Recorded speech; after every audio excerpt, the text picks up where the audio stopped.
Assalamu alaikum, my dear students.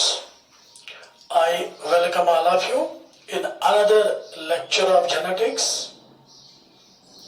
बेटा पिछले lectures में हमने डीएनए लिया था, डीएनए का स्ट्रक्चर पढ़ा था, वाटसन एंड क्रिक का मॉडल हमने पढ़ा था, चरगाप्स रूल पढ़ा था।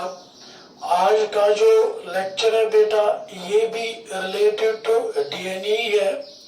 इसमें हम देखेंगे बेटे टाइप्स ऑफ डीएनए और अनदर इम्पोर्टेंट टर्म्स जो रिलेटेड है विथ डीएनए। बेटा अगर हम देखेंगे types of DNA, generally DNA is of 5 types: A, B DNA, C DNA, D DNA and Z DNA. बेटा ये 5 टाइप्स ऑफ डीएनए है on the basis of twisting, on the basis of coiling. ये DNA कैसे coil हुआ है, clockwise हुआ है, anti clockwise हुआ है, इन्हें राइट हैंडेड हेलिक्स है, लेफ्ट हैंडेड हेलिक्स है, डीएनए का डायमीटर कितना है, यानी बेटा पर हेलिक्स में बेस पेयर्स कितने हैं पर टर्न में, या बेटे इस DNA distance between the 2 base pairs कितनी है। इन बुनियाद पे डीएनए के 5 टाइप्स है। मैंने यहाँ पे डीएनए के 5 टाइप्स किए हैं और हर टाइप में मैंने लिखा है हेलिक्स की लेंथ कितनी है, हर टाइप में लिखा है मैंने नंबर ऑफ बेस पेयर्स पर टर्न कितनी है, हर टाइप में मैंने लिखा है डिस्टेंस बिटवीन 2 बेस पेयर्स कितनी है, डायमीटर क्या है, कॉइलिंग कैसी है। तो चलो बेटो आज देखते हैं इन टाइप्स को। बेटा number first is a DNA. पहले आप मेरी एक बात याद रखिएगा बेटे कि जो डीएनए हमने डिस्कस किया, जिसका स्ट्रक्चर हमने डिस्कस किया, वाटसन एंड क्रिक मॉडल जिसको हमने स्टडी किया, दैट वाज बी डीएनए। हम in all the 4 types of DNA जो बाकी है उनको हम स्टडी करेंगे with reference to the B DNA. बेटा बी डीएनए में आपने देखा एक कंप्लीट हेलिक्स की लेंथ थी 34 एंगस्ट्रॉम। ये आपको पता है जिसमें एक मेजर और एक माइनर ग्रो आता है। वाटसन एंड क्रिक वाले मॉडल में मैंने पढ़ा दिया। आपने देखा बेटे नंबर ऑफ बेस पेयर्स पर टर्न पर हेलिक्स 10 थी, तो 2 कंसेक्यूटिव बेस पेयर्स के दरमियान डिस्टेंस हमें मिलती थी 3.4 एंगस्ट्रॉम। और इसी तरह मेरे बेटे आपको ये भी पता है कि जो बी डीएनए है, इस बी डीएनए का डायमीटर हमने 20 एंगस्ट्रॉम का देखा वहां पे, और दैट वाज राइट हैंडेड, यानी वो क्लॉकवाइज डायरेक्शन में कॉइलिंग कर रहा था, that was right handed DNA. अगर अब हम बात करेंगे ए डीएनए की हेलिक्स की लेंथ है 28 एंगस्ट्रॉम, जबकि सी डीएनए में हेलिक्स की लेंथ है 31 एंगस्ट्रॉम, डी डीएनए में 24.24 एंगस्ट्रॉम, और जेड डीएनए जो बेटे है इसमें हेलिक्स की लेंथ है 45.6 एंगस्ट्रॉम। अगर बात करेंगे regarding number of base pairs पर टर्न, तो जिगर मेरा आपको पता है बी में 10 है, तो ए में 11 बेस पेयर्स पर टर्न, सी में 9.33 यानी 10 और 11 के बीच वाला, डी में 18 है, 8 है, और जेड में 12 है। Z special DNA zigzag form में है। डिस्टेंस बिटवीन 2 बेस पेयर्स जो हमने बी डीएनए पढ़ा वाटसन क्रिक वाला 3.4 एंगस्ट्रॉम थी, तो ए डीएनए में याद रखिए 2.56 एंगस्ट्रॉम, सी में याद रखिए 3.32 एंगस्ट्रॉम, और डी में याद रखिए 3.03 एंगस्ट्रॉम, और जेड में याद रखिए 3.75 एंगस्ट्रॉम। डायमीटर की बात करेंगे, बी में 20 एंगस्ट्रॉम था, तो ए में 23 एंगस्ट्रॉम, सी में 19 एंगस्ट्रॉम, डी में भी 19 एंगस्ट्रॉम, और जेड में 18.4 एंगस्ट्रॉम। अगर कॉइलिंग की बात करेंगे तो बेटे ए बी सी डी चारों डीएनए राइट हैंडेड है, क्लॉकवाइज में टर्न हुए हैं, जबकि एक ही DNA Z DNA special DNA zigzag DNA left handed है, एंटी क्लॉकवाइज डायरेक्शन में कॉइल हुआ है।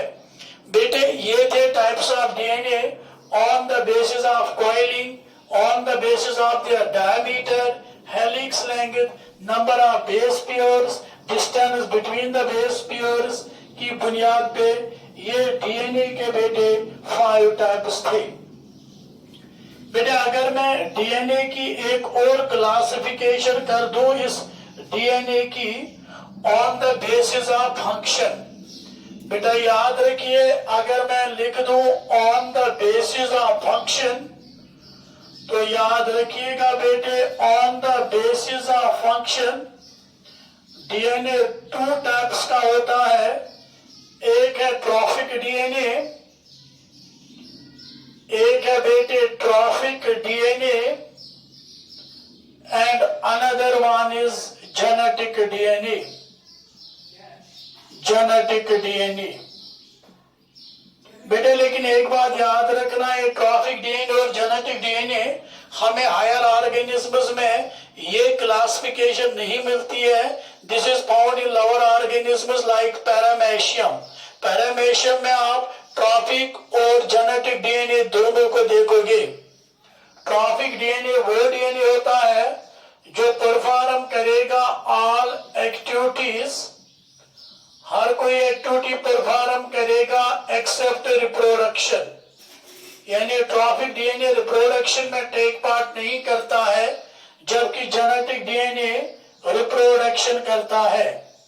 ये अंतर है दोनों डीएनए में on the basis of function कि ट्रॉफिक डीएनए रिप्रोडक्शन नहीं करता है और जेनेटिक डीएनए रिप्रोडक्शन करता है।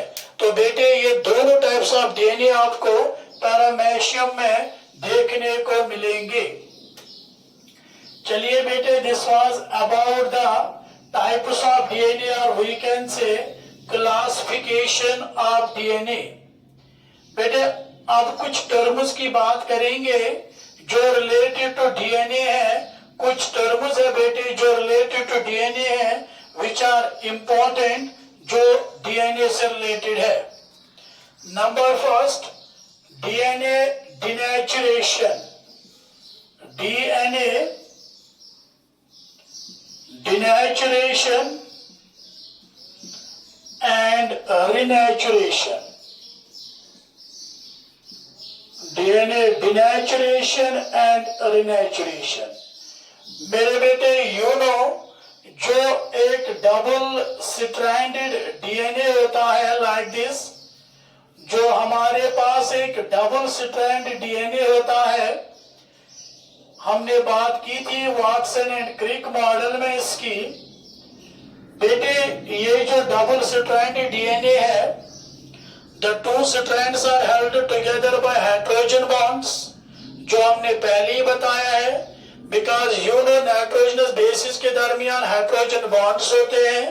2 hydrogen bonds between adenine and thymine, 3 hydrogen bonds between guanine and cytosine. अब अगर हम इस नॉर्मल डबल स्ट्रैंडेड डीएनए को रखेंगे placed at high temperature,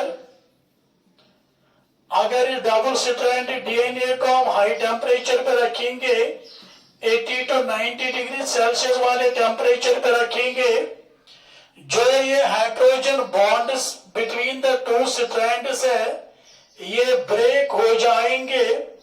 hydrogen bonds between the 2 strands break हो जाएंगे, दोनों स्ट्रैंड्स अलग अलग हो जाएगी and this phenomena is called denaturation of DNA. कि एक normal DNA double strand DNA को हाई टेम्परेचर पे रखेंगे 80 to 90 डिग्री पे रखेंगे, जो दोनों स्ट्रैंड्स के दरमियान हाइड्रोजन बॉन्ड्स है वो ब्रेक हो जाएंगे। 2 स्ट्रैंड्स जो एक दूसरे के साथ टाइड विद हाइड्रोजन बॉन्ड थी, अब वो हाइड्रोजन बॉन्ड बेटे ब्रेक हो गई, 2 स्ट्रैंड्स एक दूसरे से अलग अलग हो गई। This phenomena is called DNA denaturation. बेटे अगर हम इस डीएनए को कूल करेंगे ऑन कूलिंग, अगर हम इस डीएनए को डिनेचर जो डीएनए है, अगर हम इस डिनेचर डीएनए को जो डीएनए जिसकी डिनेचुरेशन हो गई, अगर इस डिनेचर डीएनए को हम कूल करेंगे हाइड्रोजन बॉन्ड्स फिर से दोनों स्ट्रैंड्स के दरमियान बन जाएगी। डीएनए फिर से कॉइल होगा, ये वापस हमें डबल स्ट्रैंडेड मिलेगा on Jigarmera cooling, we will get back the double stranded DNA, and this phenomena is called renaturation. And hope कि आपको समझ आया होगा DNA denaturation and DNA renaturation.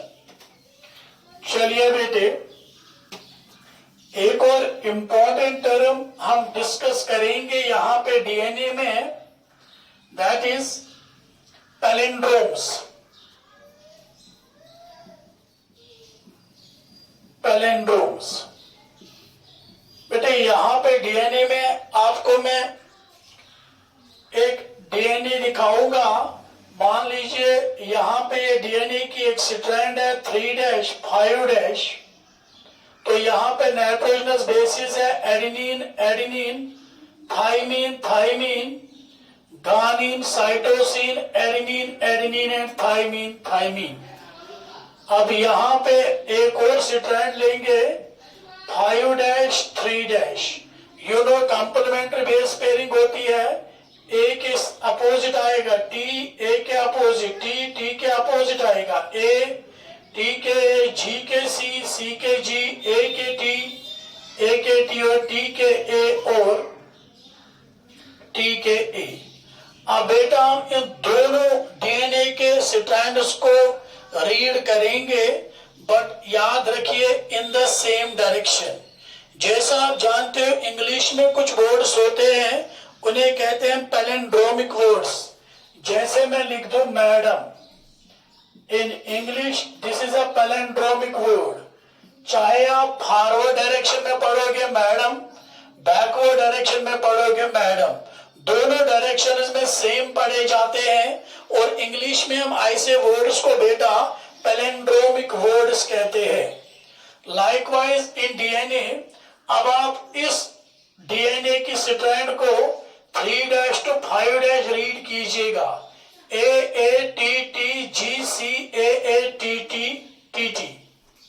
अब इस वाली स्ट्रैंड को भी इसी डायरेक्शन में रीड करो. हमने यहां से रीड किया 3' 5'. इस वाली स्ट्रैंड को 3' to 5' रीड करेंगे. A A T T G C, A A T T. इसको 3' to 5' सेम रीडिंग आएगी, इसको 3' to 5' सेम रीडिंग आएगी. ऐसे सेगमेंट्स ऑफ डीएनए को हम कहते हैं पैलिंड्रोम्स. यानी बेटा पैलिंड्रोम्स होते हैं segments of DNA, segments of DNA having same sequence of nitrogenous bases when read in same direction. जब हम उनको सेम डायरेक्शन में रीड करेंगे तो नाइट्रोजनस बेसिस भी सेम होंगे. ऐसे सीक्वेंसेस को हम कहते हैं पैलिंड्रोम्स या पैलिंड्रोमिक सीक्वेंस. और ये पैलिंड्रोमिक सीक्वेंसेस बेटा आपको बायोटेक्नोलॉजी में बहुत ज्यादा काम आते हैं. चलिए बेटा, एक और term regarding DNA is hyperchromatic shift. यानी DNA shows hyperchromatic shift. Hyper chromatic shift. बेटा रिमेंबर वन थिंग, जो नाइट्रोजनस बेसिस है they absorb ultraviolet radiations. Nitrogenous bases absorb ultraviolet radiations. जब एक नॉर्मल डीएनए होता है, जब बेटे एक नॉर्मल डीएनए होता है, इसमें नाइट्रोजनस बेसिस एक दूसरे के साथ बॉन्डेड होती है थ्रू हाइड्रोजन बॉन्ड्स. ये नॉर्मल डीएनए यूवी रेडिएशन को कम एब्सॉर्ब करता है. इसके बरक्स अगर हम दो स्ट्रैंड्स को अलग अलग लेंगे, ये देखिए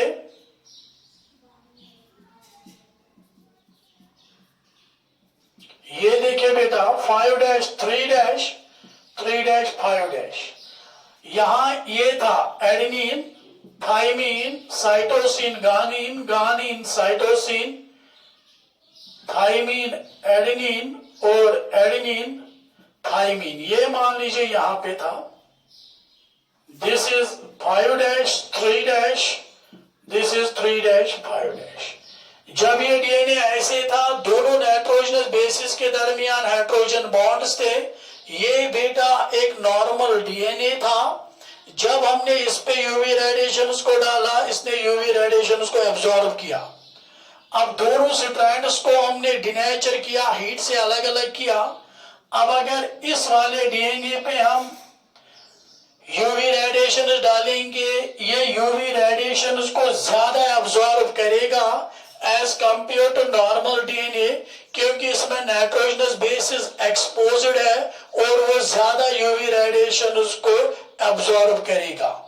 एक्सपेरिमेंट किया गया with the help of photospectrometry, वहां पे रीडिंग देखी गई, फोटोस्पेक्ट्रोमीटर पे रीडिंग देखी गई कि जब डीएनए की दोनों स्ट्रैंड्स अलग अलग होती है, ये ज्यादा यूवी रेडिएशन उसको एब्जॉर्ब करता है as compare to normal DNA. This change in the absorption of UV radiations, this increase in the absorption of UV radiations is called hyperchromatic shift. इसी को हम बेटे हाइपरक्रोमैटिक शिफ्ट कहते हैं।